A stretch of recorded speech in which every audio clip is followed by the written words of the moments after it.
Hello everyone and welcome to another Naval Action video with RunGB. Today we are going to see a Trincomalee versus Trincomalee 1v1 game where, well, I think I did pretty well and where I can show some neat tricks I used going upwind to win several shots essentially for free.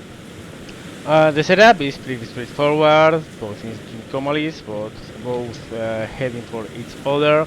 I'm loading double shot in both sides because, well, for this battle I was planning to move in close and try to win by superior firepower, trying to outmaneuver the enemy and to, well, use the ability to do double broadsides. This battle actually was, I would say, faultless for maybe 75% of the game. At the end, I committed a couple of mistakes that actually costed me the away. Not really in the game at this stage, but when it's open sea and it's sandbox mode and repairs cost you and crew loss will cost you, well, the kind of mistakes I made in this battle, well, would not only cost me the battle, but would cost me, well, quite some money to fix my ship. Opening salvo from the front guns, the chasers. I have some chainshot loaded there. Seems that the enemy Trincomalee also have chainshot, so we have both, well, slightly damaged each other's sails. Now I spot the enemy Trincomalee is already turning to expose his port broadside. My plan here is to just keep on going. Soak whatever fire he puts on me, because he's going to fire first, and then maneuver to try to get a raking shot and probably a double broadside. It's my objective.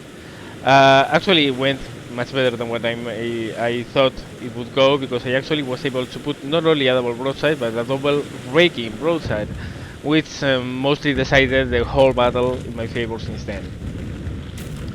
So, well, here we come. Another shot of the chain shots from the chasers, and now I move to unmask my port battery. As you can see, I'm already slowing down and using battle sails because I don't want to go overly fast. It's accelerating away, and I want to use that in my favor.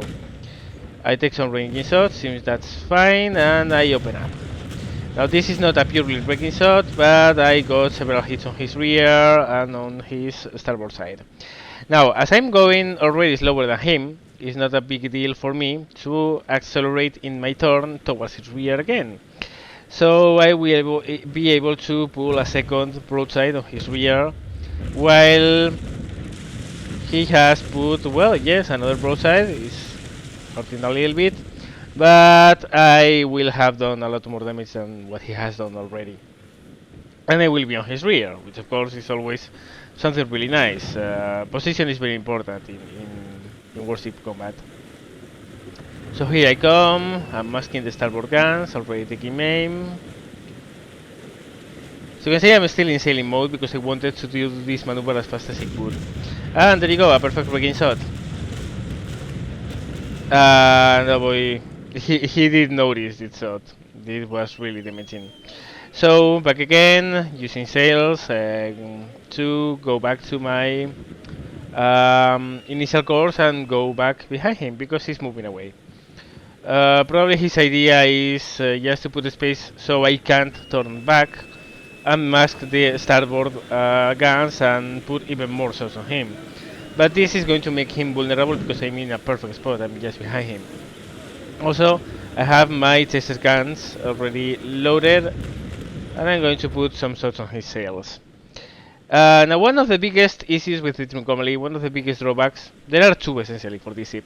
The first is that it heals like mad. It's very unstable when you have a very strong wind coming from the beam.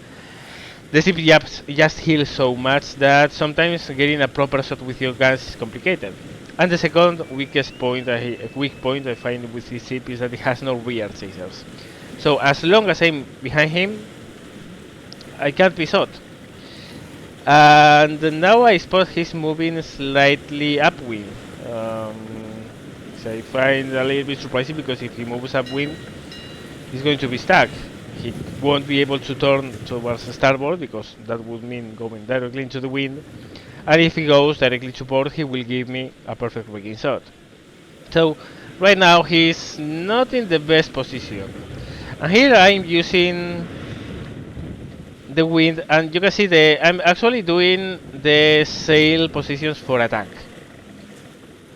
Alright, but I'm not going to attack. What I'm going to do is to use the wind to help me put my port side to shot this broadside, and then immediately reverse the sails to help me fall out of the tack or out of the wind.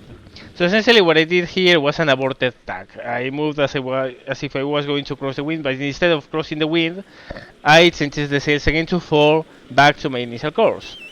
So essentially I put a shot for free here, because if the enemy Trincomalee wants to shoot at me, he has to go directly into the wind, slowing him so much that I probably would be able to fall out of the wind and win another shot with my starboard side. Doing a free, so to speak, double broadside, which is of course something that Trincomalee probably doesn't want to happen. So we saw him moving toward into the wind, but soon he fell out of it. As soon as he noticed, I wasn't attacking. I was coming back to my original course. Now I'm putting here some more chainshot on his sails. He's down to 75% sails, so that's really good. Essentially, you can see here that I have the perfect position. I have done the perfect moves. I have only taken one serious broadside, and I have put several on him, including two full raking shots. So I'm doing the perfect game right now. I'm doing everything by the book. The problem is that soon I'm going to mess up. Anyway, I notice he's dropping a little bit of sails to slow down a bit, so I'm going to repeat my move. Again, I go into the wind, swivel my backyards so the wind pushes my ass into the wind, and help me winning a shot. Guns are lined up, ranging, and unleashing the broadside. Immediately, I reverse the yards to the other side, put my front yard against the wind to help it push my nose out of the wind. And now, this is the scenario I was talking about before. Now, he's going for attack. He's moving to put a shot on me, because otherwise I would be essentially taking 3 pot shots on him, and he wants to fire back. But by doing this, he's putting himself against the wind. Now he's in a serious problem, because he's going to take a short while to get out of that position. Meanwhile, I'm already maneuvering out of the wind, accelerating, and I'm soon going to unmask my starboard broadside, and I'm going to put yet another broadside on him. And that was the ideal move. Essentially, that was what could have happened in the previous move had he tried to tack. Now he has tacked. Now I have a perfect starboard broadside shot on him at knife range. This is going to hurt him a lot. There you go. And now my mistake is that I don't keep my turn. Instead I put some distance here. And if you wonder why, it's because I thought, well, he's reloading his starboard side guns, probably he's loading double shot, so if I put distance, he won't be able to shoot back. But of course, what I wasn't taking into account is that I also have double shot in my port bow, in my port side. So I lost time. I keep on going straight when I should have keep into the turn. This is my first mistake. So now he's going to fire back. I'm going to fire back at him, but I have lost a priceless chance to put even more ball shot on him in a very short time span. You can see he has used repairs, unsurprisingly, of course, and I haven't yet. So yeah, but now he's going to put a very strong broadside on me. And here we have yet another mistake by my part. I didn't fire from here. I was like, okay, I'm going to try to take this shot by aiming at him, but he got most of his hits on target, and yeah. So now I'm closing range very quickly. And I come back to max my port side to fire at him, instead of keeping the turn fighting with my starboard guns. And looking for his rear, which would have put me in a really good position, but I don't. And instead I try to, well, fire this broadside, which I do.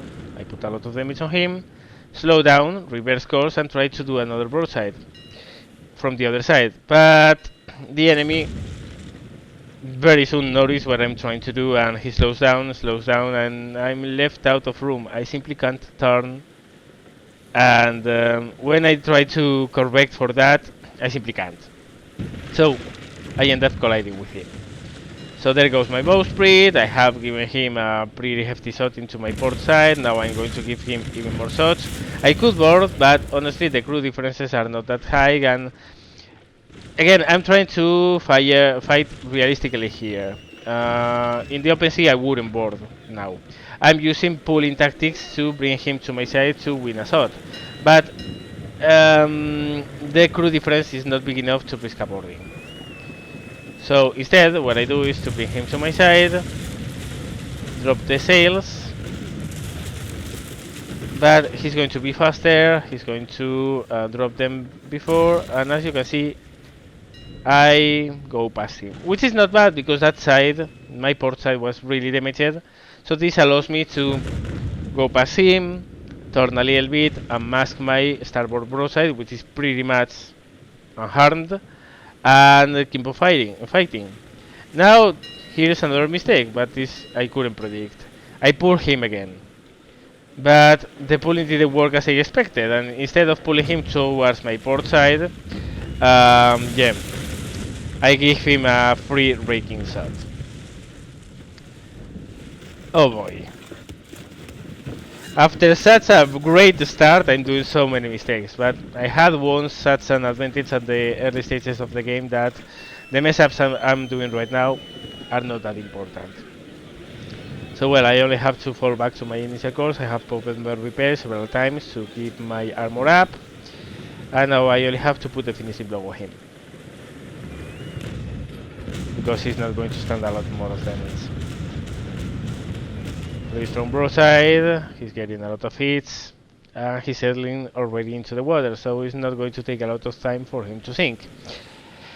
So I think this is a good battle to show because of both the correct decisions I did at the beginning and the wrong decisions I took at the end. By the end of the game I was greedy. First I wanted to avoid damage when honestly my focus should have been keeping the pressure on him. I was putting so much firepower on him, and at one stage I went like, I don't want to be shot, I'm going to move away. And that was my first mistake. Then I went greedy. I had a good broadside on him, wanted to get the other broadside into action, but I didn't have enough space to maneuver if he reacted well. He did react well and forced me into a situation of close quarters I wasn't ready for, and I gave him a lot of free shots. So this is kind of good video to show because it shows both very good battle openings. This is one of the battle openings I use. I use several of them depending on the game and the mood I am in. This is one of them. I think a nice instance of how to use the wind and going upwind to win shots and fall back to your initial course instead of tacking against the wind. And also to showcase, well, some mistakes you can do when you are playing this game, because I committed quite a few of them. I could have gotten mostly out of this battle having done the perfect battle, and instead, well, I messed up badly. So, well, yeah, that's the game. I hope you enjoyed, guys. I hope you had fun. I hope you learned something. And as always, thank you very much for watching, and see you later.